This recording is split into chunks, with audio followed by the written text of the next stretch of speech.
the more you're in politics, the more you're told this is just simply how it is. And to me, I just never think that's a good enough answer.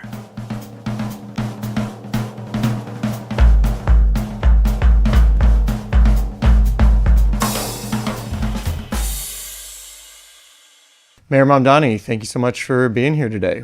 Welcome to the Rolling Stone interview. Well, thank you so much for having me. It's been a full year since you won the primary, and now you've been in office for about 6 months. So we've got a lot to talk about today. First, I want to address the elephant in the room, though, Taylor Swift's wedding. How long did you know that she was planning a big event in the city? I think we had some indication that there would be a permit application coming in, but it wasn't until right before the wedding that permit would actually submitted. Okay, so she was last minute. I think in terms of what the city had to respond to, that application came in just before the wedding. But I think our responsibility is also to plan for any eventuality and to make sure that we're ready to respond to it. You're coming off of really this huge primary election day. It seemed like the news cycle leading up to this was really that you were kind of sticking your neck out politically for the first time early on into your term in office. And, you know, it was a risk backing the candidates that you backed and kind of taking that kind of swing, committing that political capital. And you came away with a clean sweep, right? So I guess just take me into Tuesday night. Like, what was that night like for you? How did it compare to that night a year ago now when you won your own primary? I think it was an incredible evening, and it was one where we didn't just see every one of the 3 congressional candidates that we endorsed win. We also saw the same for all 5 of the state legislative candidates as well. And to see what it meant to so many different parts of our city, to travel from Brad's event to Claire's event, Daria Lisa's event, to see that no matter what neighborhood or borough you called home, New Yorkers were hungry for change and for a party that would not only stand up to federal policy and the cruelty that we're seeing come out of Washington, but also stand for working people. It was incredible. And as you said, it was nearly a day to a year since the primary victory in the mayoral election. Did you have any moments on that Tuesday night of sort of like deja vu? Did it feel like you were going through it again on behalf of other people? There's a little bit of being able to relive that because so many of the people who were at the heart of our campaign poured themselves in to these congressional races and these state legislative races. And I think it speaks to the fact that for so many of us, it was never about one office. It was about one movement for working people. And you find that in the races that are being run right now and in the ones that are still to come. And to be able to see what it means to so many. I mean, Daria Lisa, for example, she was a field lead on our campaign. Yeah. And as I was walking through her district, we met one of her field leads who told me that they were a canvasser trained by Daria Lisa more than a year ago. And that is what we are looking to build. It is a movement that wherever it finds a fight for working people, it is there on the front lines. Did you talk to her after her win? Yes. What did you say to her? Congratulations. It was incredible what she and her campaign built, and everything that they won, they earned it. And they built it over many, many months amidst an immense amount of skepticism. And, you know, I think it was the day before her election or maybe 2 days, we were walking through her district, the 2 of us together, and people were just jumping out of bodegas, popping out of their cars, and some of them were just reciting her platform back to her. There was this young West African man who jumped out of his car and he looked at her and he was like, "You're at my mosque and you said you're going to do this, this, and this." And it was just a beautiful example of her focus and also the fact that she built something real, something that will endure. There's another parallel with Daria Lisa as well, in that leading up to the race, to your primary, you were both treated in a similar way by the media, like sort of made into this by the right and center, into kind of this boogeyman of what scary socialism is going to do. What did you say to her about handling that? And what did you say to her about dealing with that kind of attention now that she assumedly is running in a general election, but hopefully will be in office? I told her first that this only happens when there's a chance that you win. And this is a reflection of the desperation that some are feeling in the face of what would be a new chapter in our city's politics.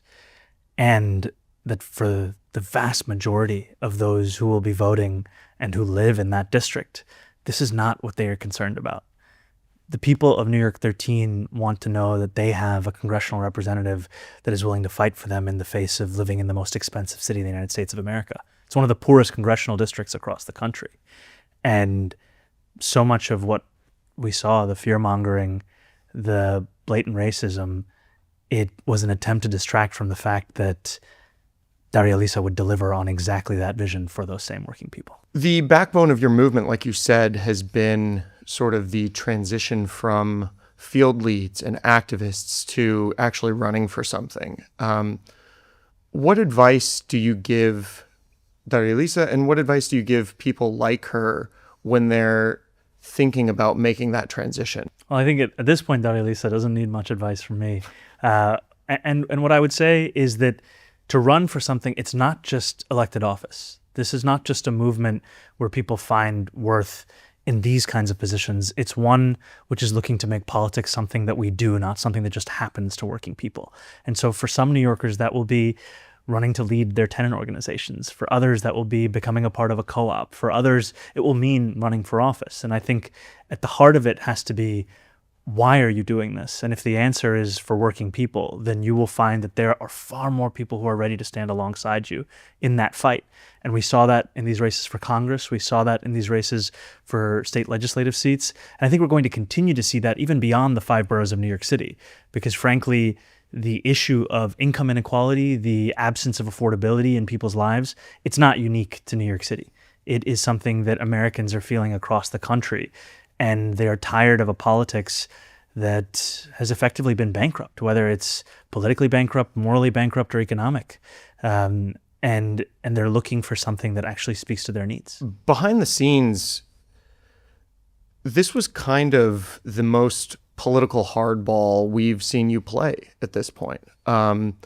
Several of the endorsements, Claire Valdez and Daria Lisa, of course, came kind of against the wishes of that sort of centrist bloc of the party. I mean, endorsing against Adriano Aspiat was a big political move for you. I guess take me into that decision. Why did you think that this was the right time to, take those shots and that was what was needed for the movement you're trying to build?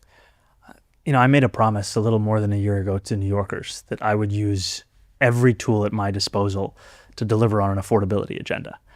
And when I looked at these races and I saw Claire, Daria Lisa, Brad, in each of them, I saw candidates that were not just compelling on what they were building, but also compelling in who they were speaking to and how they would fight for those same people. And the consistency, the clarity, the conviction that characterized all 3 of these races in terms of the message that they were putting forth, it's one that compelled me to make that decision. And it's not to say that there's not risk involved in those decisions, but oftentimes when you are fighting for those who have been left behind, there will always be risk. It will always be easier to let that fight go. And I do often think about the words that Tim Walz said about political capital, to paraphrase him, of what is the use of having it if you're not using it to help working people? And I think that's what came back to me in that moment and continues to, is how do we actually make it easier to afford life in the city? And one of the ways is by having partners who are willing to fight just as hard in Washington as we're fighting here in New York City. Yeah, and that national battle, I think, has really come into center stage in a large part by your framing of the stakes of these races, but also in sort of the reaction to them. I think the most sort of succinct encapsulation of it was the tweet by former DNC chair Jamie Harrison on election night, where he said, I say this with no ill will or animosity. If you hate the Democratic Party, then please don't run for our nomination.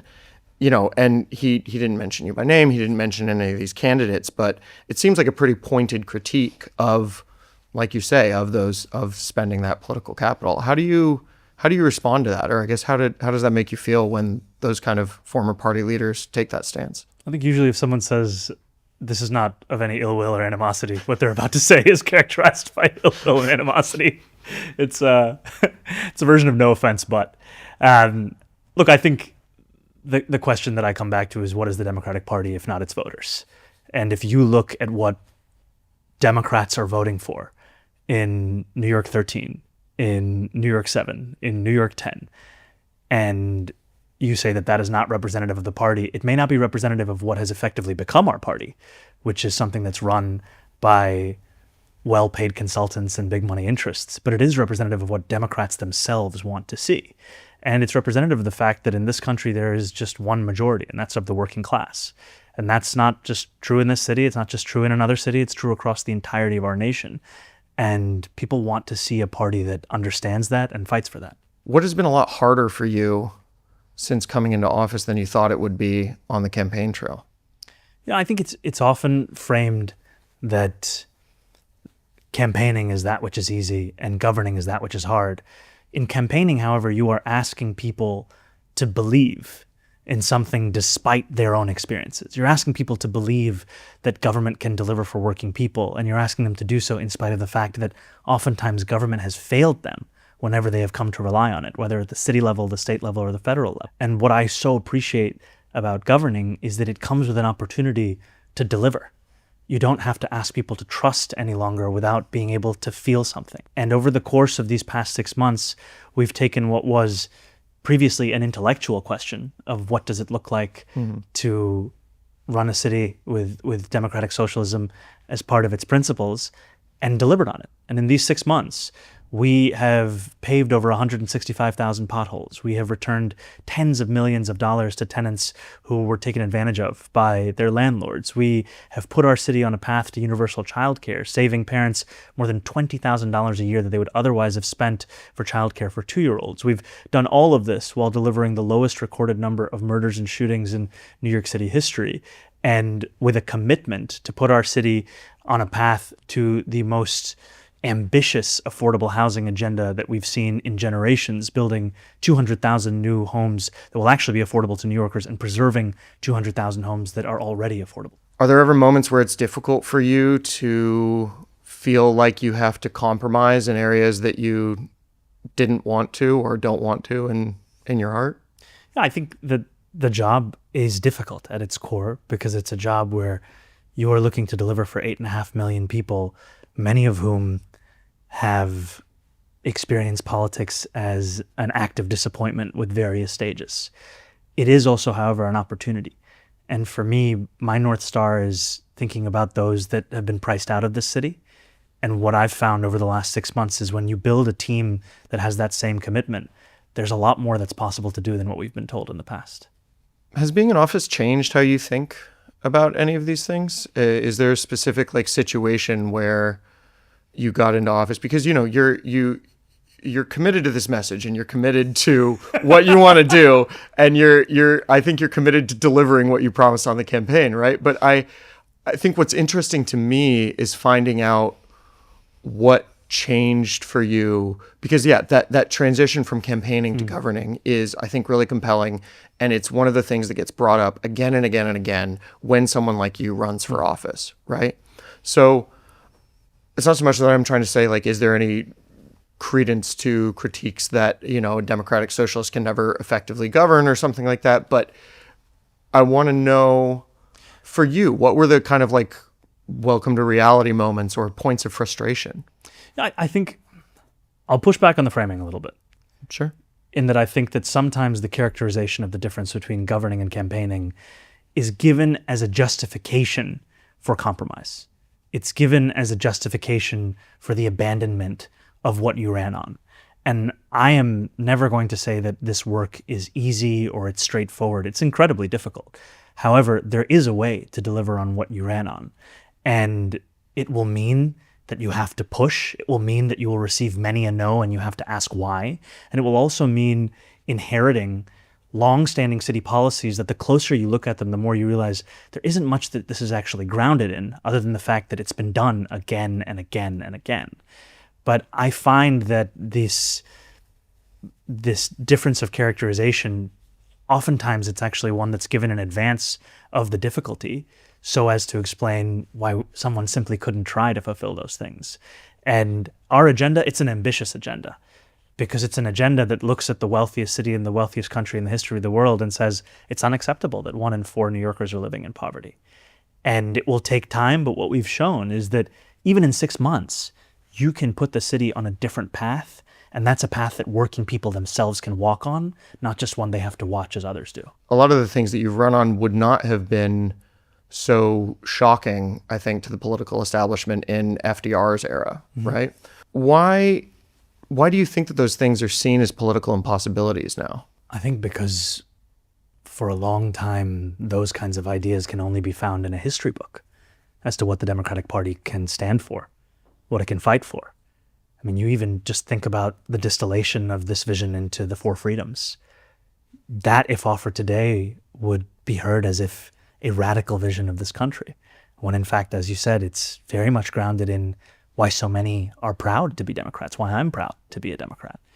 And I think it also speaks to a recent history of our party becoming something that is more a reflection of the thoughts and concerns and hopes and desires of a consultant class and of special interests than one that is a reflection of what working people need. You say you're proud to be a Democrat, I think, which is sort of strikes right at where this national conversation is right now. It's framed as this battle for sort of the heart and soul of the Democratic Party. But I do think that while there are a lot of voters who respond to what you have to say and who respond to the kind of policies that you're proposing, there is still a voting wing that is, for whatever reason, more attached to the centrist factions of the Democratic Party. Do you think that your movement can ever coexist with those, or is this really sort of an existential battle for where the party's going to go? I think we all belong to the big tent that is the Democratic Party. I think the question that is now in front of us is, where do we want to go? And what do we want this party to be? And I think for quite some time, we've defined ourselves purely in response to what the Republican Party is. And they have this seemingly limitless ambition for what it is that they want to accomplish, whereas we seem to be constructing an ever-lowering ceiling of possibility. And we know that in 2028, yes, we have an opportunity to move beyond the current federal administration, and that begs the question, to what?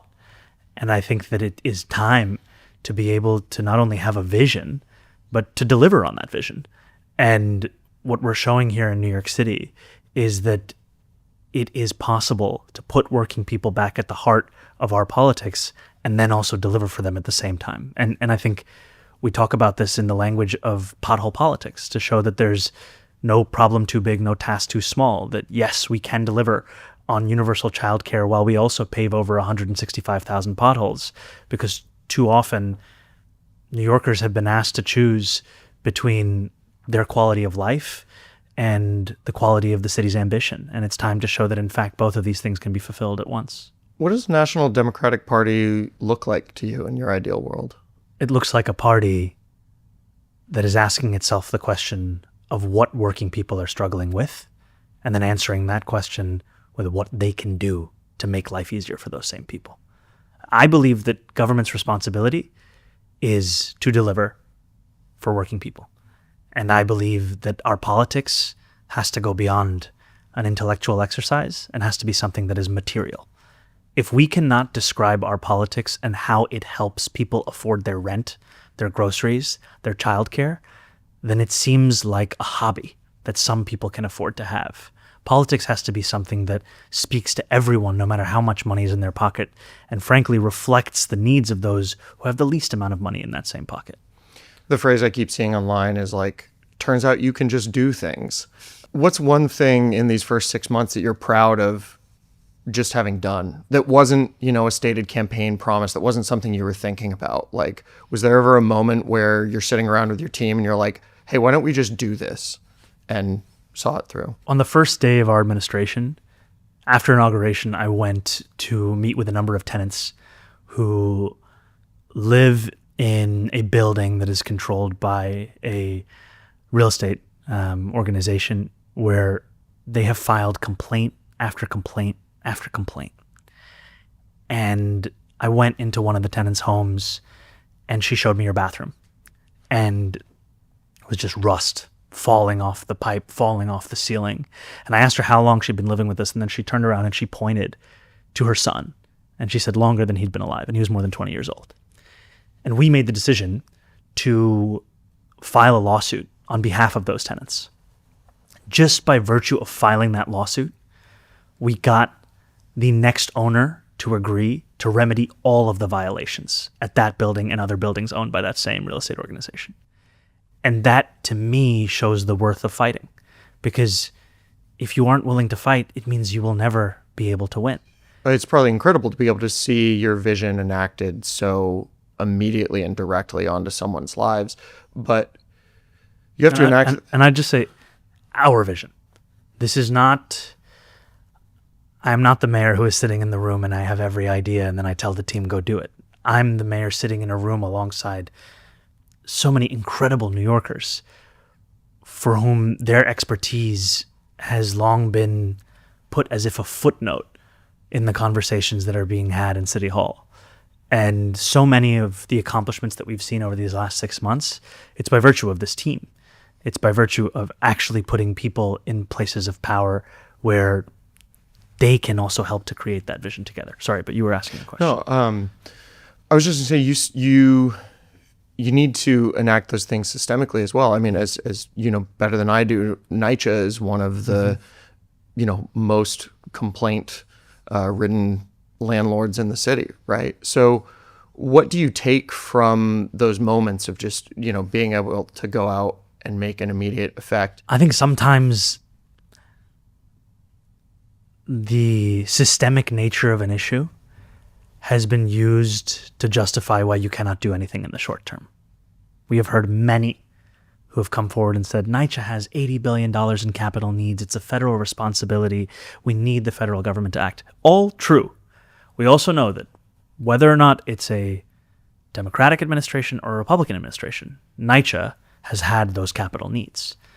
And if we are going to wait for DC before we take action, we are effectively leaving hundreds of thousands of public housing residents on the hook for the amount of years that it will take for DC to finally remember those same tenants. And so what we've made the decision to do is that we are going to put forward the kind of resources that go beyond what the city has done before to start to display what that commitment can look like. And so we nearly doubled our city's capital commitment to NYCHA. We are actually looking to take the few things that we've seen work in NYCHA over the last few years, the kinds of complaint systems like an ombudsman call center, and expand that. And to do all of this while saying that NYCHA can be a place where we are addressing multiple crises at the same time. One thing that I'm very excited about is that we're going to be delivering heat pumps into a public housing development that both address quality of life concerns and address the concerns around the climate crisis. Part of the reason that you face questions like this is because when you have a political rise as quick as yours was, when you're as outspoken on the issues as you are, you kind of become the face of a movement in American politics. But a trend that I've noticed as well is that obviously when you become the face of something, then all of a sudden you start becoming, liable in some ways for everything that someone wants to pin on you, right? Where it's like, when will Zohran Mamdani respond to this? How do you decide which of those critiques you feel like you have a responsibility to respond to? I think if they affect working New Yorkers. And there's a difference between the discourse and what people in this city are concerned about. And where that difference exists, I think it's time to refocus back to the people. And where it is one and the same, then it's worth engaging with. And I think the more you surround yourself with the people of your city, the more you realize what it is that they are concerned about. You're good at this. Everyone who has seen you, met you, interviewed you says the same thing. Sometimes it's said kind of not as a compliment. Sometimes it is said as a genuine compliment. Sometimes it's said it's not, right? What does being a good politician mean to you? I think it means delivering. I think for a long time being a good politician has meant debating. And we want it to be something that it means something. We want it to be material. If you knock on a New Yorker's door right now and you ask them what they're worried about, they'll define it in terms of cost. And yet, for a long time, politics has been defined as if it's conversation. And we want to bridge that. And thank you. Very kind. I think right now there's this big question of how will Zohran Mamdani deal with the NYPD, how you deal with policing in the city and things like that. And I think a lot of that is still kind of to be written as your term in mayor goes along. But what was your relationship with the police growing up? I grew up in our city with an experience of police in that there were some for whom there were people in their family who were serving on the force, others for whom it was only the experiences they would have with officers themselves. I don't recall having any experiences in our city that really do stand out to me at a personal level. But I think one thing that has stood out to me is that for quite some time in our city, New Yorkers have been made to feel as if they have to choose between safety and justice. And I think it's critically important that we deliver the both of them and show that, in fact, that isn't a choice that has to be made any longer. The other national issue, I think, that has become increasingly relevant for every politician in this country is Israel and Gaza. Why do you think that it's important for New York's mayor to have a really clearly defined position on that subject? I think it's important to be honest with others, and whenever asked, to share that with New Yorkers. And I've been clear about the fact that my politics is one that has no exception. When I'm speaking about the importance of dignity and international law and human rights, I speak about that with an application to everyone. And for a long time, what we've seen, both in this city and across the country, is a willingness to exempt Palestinians from those ideals. And the more willing you are to cut anyone out of a conviction, the more likely you are to lose that conviction altogether. I've found that with people that have such sort of strongly held convictions about things, everything from Israel and Gaza to your economic message and things like that, I guess, when did those start to develop? I think from a young age, if I could see a contradiction between that which we said we believed and that which we were willing to do, it was something that I just couldn't let go. And especially going into high school and then into college, seeing the bridge was one that I couldn't understand how it was both acceptable and tenable to say that we believed in all of these things, and yet here we were clearly trampling them. It also felt as if it is a uniquely, how do I put this? The more you're in politics, the more you're told this is just simply how it is. And to me, I just never think that's a good enough answer. You know, your wife has come under some of the similar kinds of criticism as you have over her views on Israel and Gaza, over things that she posts on social media, et cetera, et cetera. When you got into office, how are you two adjusting to that? It is hard to prepare for death threats. It is hard to prepare for getting a phone call from a district attorney telling you that someone from another state is going to be charged for what they have said and hope to do about you. And I've also known for quite some time that when you are willing to speak up for all people, there are consequences that come from it. It's obviously at a different scale once I started running for mayor, once I won the nomination and then the general election, and now that I sit in front of you as the mayor. But even when I was an assembly member and I would speak about how it's unacceptable that we're sending billions of dollars to kill innocent Palestinians, I would receive voicemails that threatened many of the same things. And the intent of those messages is to repress that belief in a universality. And that's something that I will never let go. And I've come to accept it as part of the work that I do. What will always be very difficult to accept is what it means for the people that I love. And you grow up, you hear politicians speak about it, and it initially reads as if it's a cliche.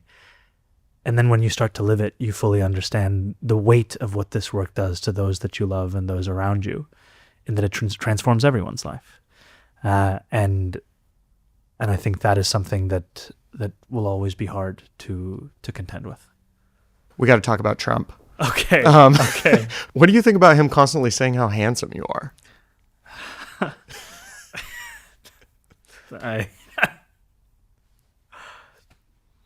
Thank you. We'll take it, I guess. Let's talk about, I think, your relationship with him. I think that was kind of one of the most striking parts of the very beginning of your tenure as mayor, was that meeting with Trump at the White House that went, I think, to pretty much any observer really well for both of you. He probably felt the same way. What's your current relationship now? The relationship is as it was. It's built around New York City. I think for all of the many disagreements that the president and I have, we have one thing in common, which is a love of this place. And whenever we speak, whenever we meet, it always comes back to that. I think the fear has always been that something like what happened in Minneapolis, something like what happened in Los Angeles is going to come to New York City. Do you feel like you need to stay on his good side in some ways to prevent that from happening, or is that a risk? I think I need to continue to be honest with the president, and that honesty is in places of disagreement. I've spoken to him directly about how I think of ICE as a cruel agency that does nothing to serve the interests of public safety, and I've spoken about how I think that ICE should be abolished and we should have an immigration system that has humanity at the heart of it. And also, the president, he is a New Yorker. In that first meeting, as much as we were having a conversation as the mayor and the president, we were also having a conversation as two New Yorkers, even at one point talking about community boards and zoning laws. New York, of course, is a microcosm for the country. It hasn't escaped the ripple effects of what Trump has done. I spent some time last fall doing a story down at 26 Federal Plaza. When you think about his second term and how it's affecting New York City, I guess what's been the most damaging, or how has that second term really affected the city? I think you brought up 26 Federal Plaza. The cruelty of ICE is not an intellectual concern to our city. There are New Yorkers who've had their families split apart by this agency. I get texts on a regular basis from both people that I know and those that I've never spoken to before asking me for help.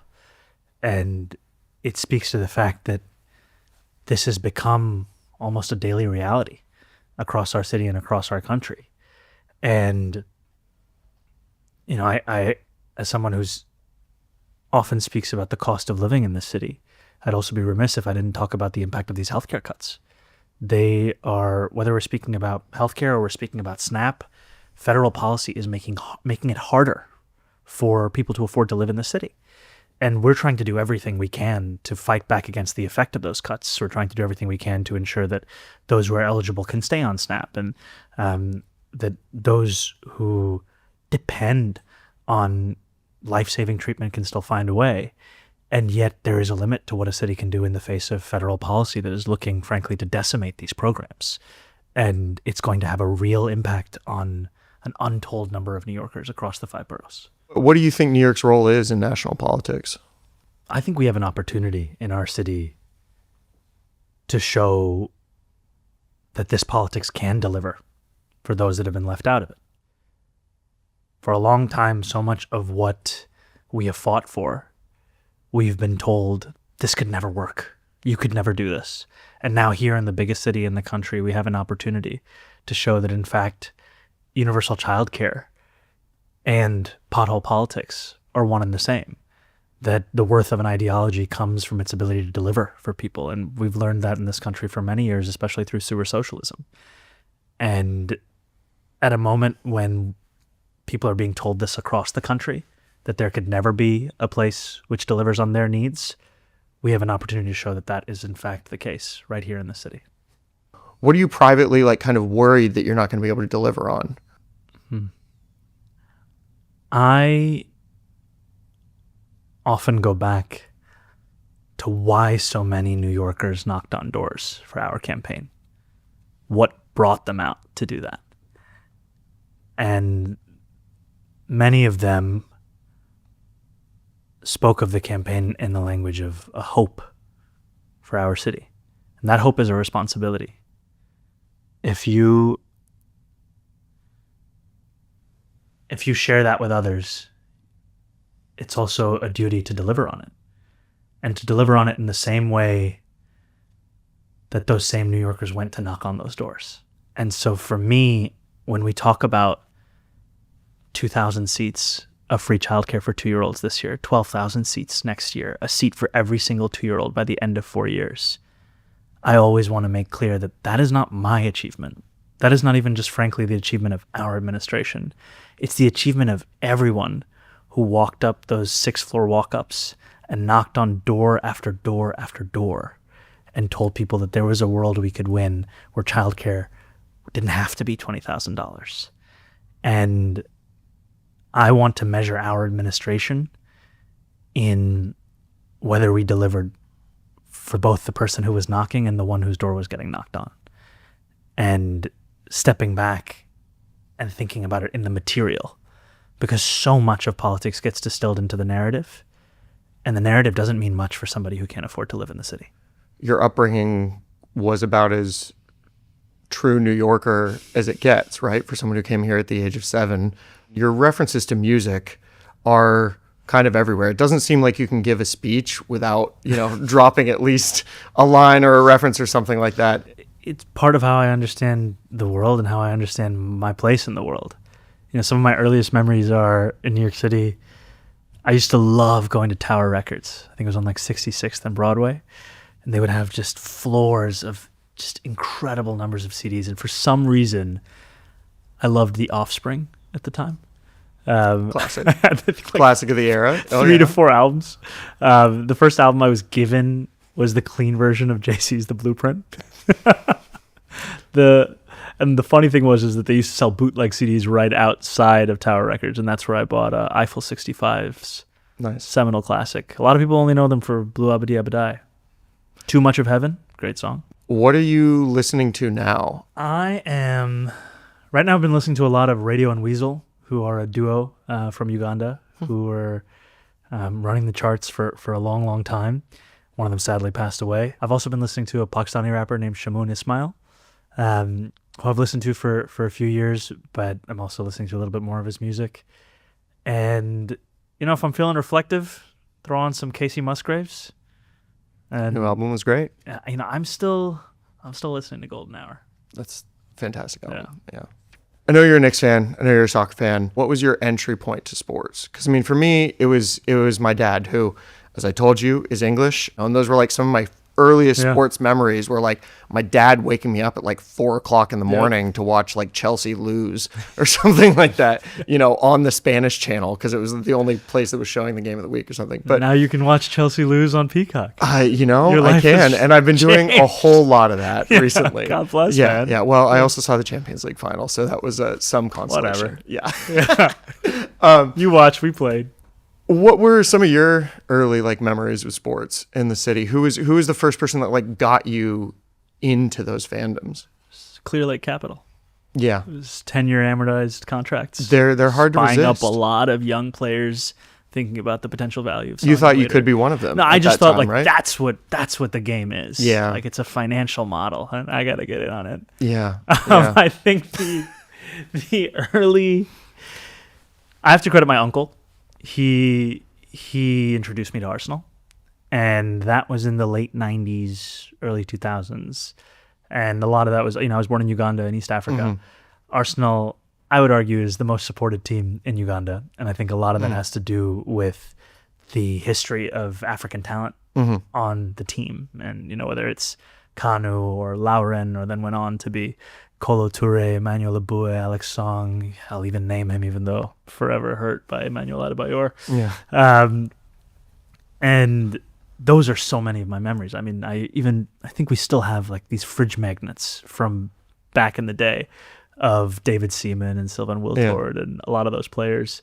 And I think my first World Cup memory is probably around 98 as well. Yeah. And Zidane, and just falling in love with Zizou. What a player. And then 2002, I was living in New York City at the time, and it was the first time my dad ever let me be late for school was when France was playing Senegal. And his love of academia had no chance against Pan-Africanism, and stayed home, watched Papa Bouba Diop score on Fabien Barthez, and that's one of my early memories. It's funny because clearly, like, what goes around is, like, ball. Like, you really know these sports. How do you use that to connect with people? There are a lot of people for whom sports are effectively their first language. When you speak to someone for whom English is clearly a second or third or fourth language, you are in some ways speaking to a shadow of them. You're missing the entirety of who this person is. And when you talk to someone about sports, whether it's soccer or basketball or wherever else it may be, it's as if the fullness of them is finally in view. And I think even now, just thinking about the World Cup, so many New Yorkers are finally able to be their full selves as they celebrate what's been a pretty incredible tournament so far. Well, Zohran Mamdani, thank you so much for sitting for the Rolling Stone interview. I'm feeling good about it. Feeling good about it. Thanks. Thank you, sir.